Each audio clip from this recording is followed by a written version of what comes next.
शिर्डीमध्ये आज भाजपचं महाअधिवेशन पार पडणार आहे। यावेळी महाअधिवेशनासाठी अमित शहांसोबतच जे.पी. नड्डा कार्यकर्त्यांना मार्गदर्शन करणार आहेत। स्थानिक स्वराज्य संस्था निवडणुकीची रणनीती ठरवत शहा आणि नड्डा कार्यकर्त्यांना कानमंत्र देणार आहेत।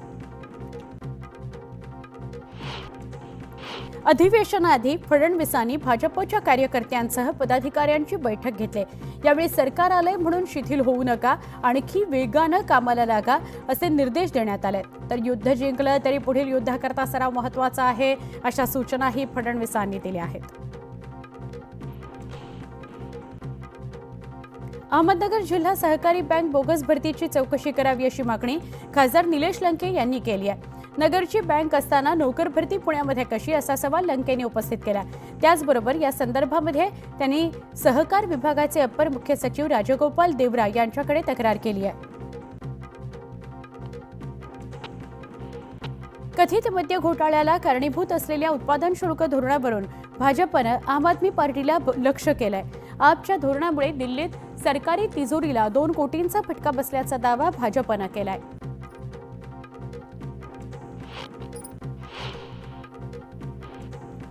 बीडच्या परळीत राखेची वाहतूक करणाऱ्या टिप्परनं मोटरसायकल स्वाराला उडवलंय। या अपघातात परळी तालुक्यातील सौंदाना इथल्या विद्यमान सरपंच अभिमन्यू क्षीरसागर यांचा जागीच मृत्यू झालाय। परळी तालुक्यातील मिरवट फाट्यावर हा अपघात झालाय। यात क्षीरसागर यांचा जागीच मृत्यू झालेला आहे। बीडमधील माजी सरपंच संतोष देशमुख हत्या प्रकरणी मानव अधिकार आयोगातही गुन्हा दाखल करण्यात आलाय। राष्ट्रीय मानवाधिकार आयोगाचं पथक मसाजोग इथं भेट देणार आहे। मुंबई चेन्नई एक्सप्रेसवेवर दगडफेक करण्यात आली। एका अज्ञातानं दगडफेक केल्याने रेल्वेच्या काचा फुटल्या, तर एक प्रवासी जखमी झालाय। गेल्या 10 दिवसात दुसऱ्यांदा दगडफेक झाल्याने सुरक्षेचा प्रश्न ऐरणीवर आलाय। इस्कॉन मंदिर ट्रस्टच्या माध्यमातून खारघर इथं उभारण्यात आलेल्या मंदिराच्या उद्घाटन सोहळ्यावर अनधिकृत बांधकामांचं सावट आहे। बांधकाम परवानगी आणि भोगवटा प्रमाणपत्र प्राप्त करून देण्याकरता इस्कॉनला 2 कोटींचा दंड भरावा लागण्याची शक्यता आहे। सिद्धिविनायक मंदिर न्यासातर्फे दर्शनासाठी येणाऱ्या भाविकांना देण्यात येणारा प्रसाद यापुढे प्लास्टिकच्या पिशवीतून न देता कागदी पिशवीतून भरण्यात येणार आहे। भाविकांनाही मंदिर परिसरात प्लास्टिकचा वापर टाळावा असं आवाहन करण्यात आलंय। यवतमाळच्या टिपेश्वर अभयारण्यातून 2 वाघ बेपत्ता असल्याची चर्चा आहे। टिपेश्वर अभयारण्यातील तलाववाली ही वाघीण आणि जंजीर हा वाघ पर्यटनाचा हंगाम सुरू झाल्यापासून दिसलेले नाहीत, त्यामुळे दोन्ही वाघांचा शोध घेण्याची मागणी केली जाते। राज्यभरात रिक्षा, टॅक्सी आणि एसटीचा प्रवास आणखी महागणार आहे। एसटी बसेसच्या दरात 15% तर रिक्षा आणि टॅक्सीच्या भाड्यात 3 ते 4 रुपयांची वाढ होणार आहे, त्यामुळे नागरिकांच्या खिशाला कात्री बसणार आहे। आज मुंबईकरांचे मेगा हाल होणार आहेत। मुंबईत लोकलच्या 3ही मार्गांवर मेगा ब्लॉक असणार आहे। रेल्वे रूळ, सिग्नल यंत्रणा आणि ओव्हरहेड उपकरणांच्या देखभालीच्या कामाकरता ब्लॉक घेण्यात येणार आहे। माझ्या पसंतीचं सिडकोचं घर या गृहनिर्माण योजनेअंतर्गत 67,000 घरांची लॉटरी काढण्यात आली आहे। आता दर 5 महिन्यांनी सिडकोची लॉटरी निघणार असल्याचं सांगितलं जात आहे। सिडकोच्या घरांचे दर पाहता या लॉटरीमध्ये घर घ्यायचं नसल्यास पुढील येणाऱ्या लॉटरीसाठी अर्जदार वाट पाहू शकतात। किरकोळ बाजारात तिळाच्या किमतीत गेल्या वर्षीच्या तुलनेत 40 रुपयांनी वाढ झाली आहे। खोबरं, शेंगदाणे आणि गुळाच्या किमतीही वाढल्यात, त्यामुळे यंदा तिळगुळाचे लाडू, चिकी, पोळी हा बनवण्याचा खर्च वाढणार आहे। पतीसोबत राहत नसेल तरी पत्नीला देखभाल खर्च मागण्याचा अधिकार आहे, असा महत्त्वपूर्ण निर्वाळा सुप्रीम कोर्टानं दिलाय। घटस्फोट होईपर्यंत पत्नीचा हा अधिकार हिरावून घेतला जाऊ शकत नाही, असं निरीक्षण कोर्टानं नोंदवलंय।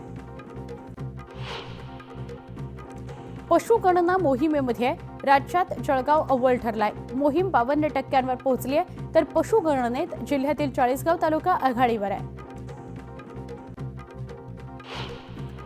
जळगाव जिल्ह्यातील लघु आणि मध्यम उद्योजकांना निर्यातीसंदर्भात एका संमेलनाचं आयोजन करण्यात आलं होतं।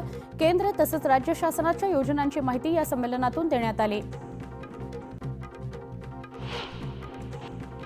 बुलडाणा जिल्ह्यातील सिंदखेड राजा इथल्या जिजाईंच्या जन्मस्थळी असलेल्या राजवाड्याला आकर्षक सजावट करण्यात आली। विद्युत रोषणाईनं परिसर उजळून निघालाय। रत्नागिरी जिल्ह्याच्या देवरुख एसटी डेपोमध्ये घाणीचं साम्राज्य पसरलंय. तुटलेले नळ, तुटलेले टॉयलेटचे दरवाजे आणि शौचालयामध्ये तुंबलेलं पाणी यामुळे प्रवाशांची मोठी गैरसोय होते. यामुळे या ठिकाणी एसटी प्रशासन काय करतंय असा सवाल सर्वसामान्य विचारतायत. मुंबई गोवा महामार्गावरील धामणी ते संगमेश्वर महामार्गाचं काम भूसंपादनामुळे रखडलं होतं. दरम्यान भूसंपादनाचा तिढा सोडवण्याकरता आल्यानं या महामार्गाचं काम आता युद्धपातळीवर सुरू आहे. संत गाडगेबाबा अमरावती विद्यापीठ परिसरात पट्टेदार वाघाचं दर्शन झालंय. सुरक्षेच्या कारणास्तव विद्यापीठात संध्याकाळी 6 ते सकाळी 7 वाजेपर्यंत प्रवेश बंद करण्यात आलाय. त्याचबरोबर विद्यापीठात जनजागृती करता जागोजागी फ्लेक्स लावण्यात येणार आहेत. वन विभागाकडून वाघाचा शोध सुरू आहे. नांदेड पालिकेने कचऱ्यापासून खत निर्मिती प्रकल्प सुरू केलाय. या प्रकल्पातून दररोज किमान 10 टन खताची निर्मिती केली जाते.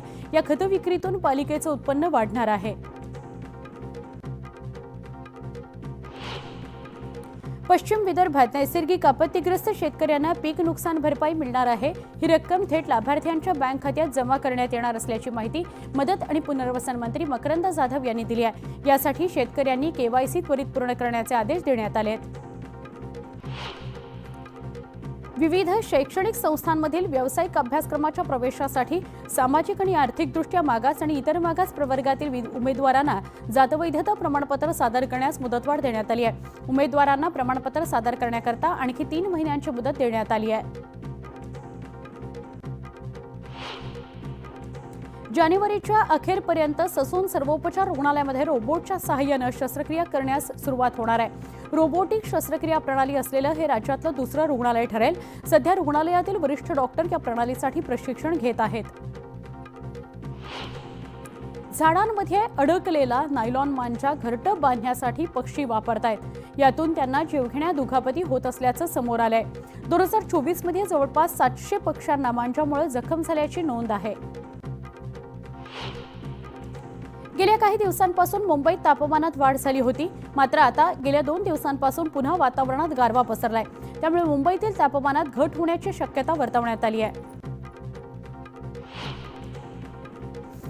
राज्यातील अनेक पालिका आणि नगरपालिका यांच्या हद्दवाढीची मागणी होत असताना आता राज्यातील अनेक पालिकांच्या हद्दवाढीचा मार्ग प्रशस्त होणार आहे.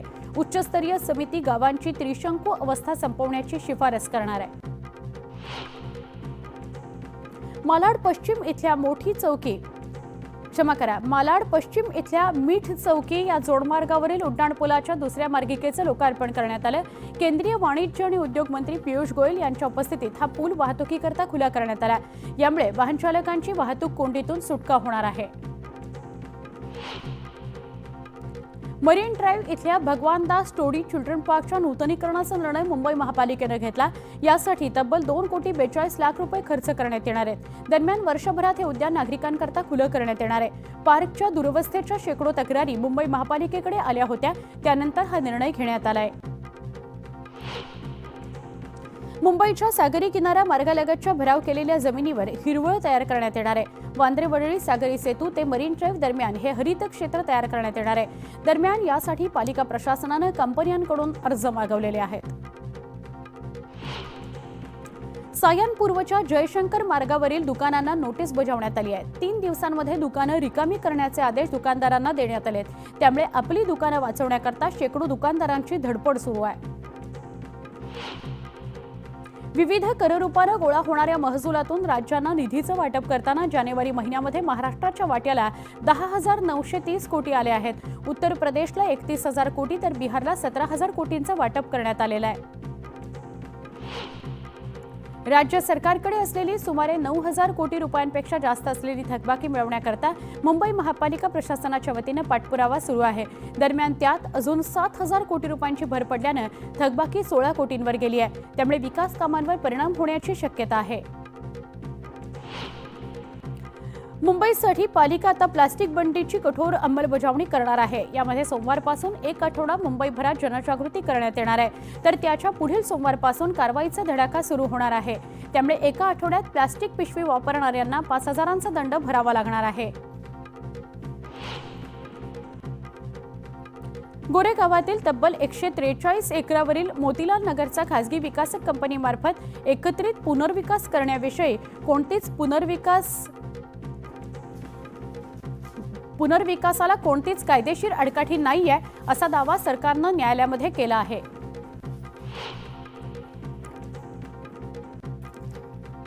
Pune Nashik semi high speed railway मार्गाचं काम लवकरच सुरू होणार असल्याची माहिती रेल्वे मंत्री अश्विनी वैष्णव यांनी दिली. खोडद इथल्या महाकाय रेडिओ दुर्बिणीला कोणताही धक्का न लावता नवीन मार्गाचा आराखडा तयार करण्यात आल्याचं वैष्णव यांनी सांगितलं.